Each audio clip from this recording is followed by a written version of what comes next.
Mula sa pagiging taekwondo athlete hanggang sa paghawak ng MMA championship belt, target naman ngayon ng Cebuana fighter na si Leslie Sakura Regala ang maibandera ang bandila ng Pilipinas sa international stage. May report si teammate Jamaica Bayaca.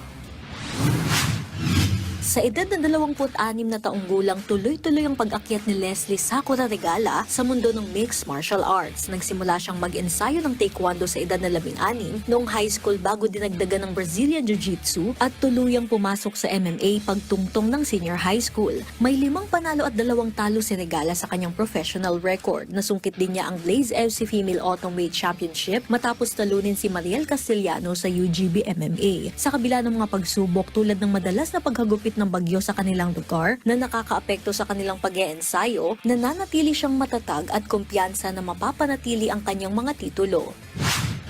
Gaya po ng name ko, Sakura. Kahit malamig, kahit mainit, we still stand strong. Sakura tree.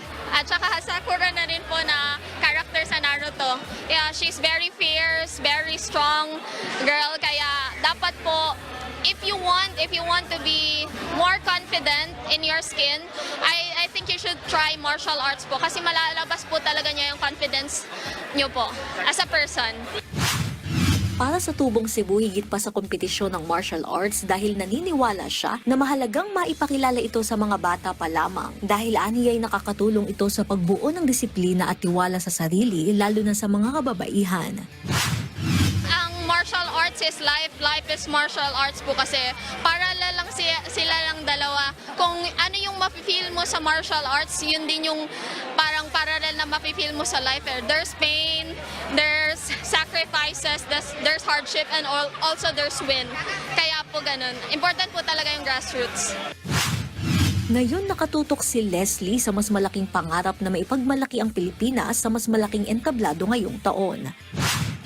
Ang goal naman po talaga is international stage po eh.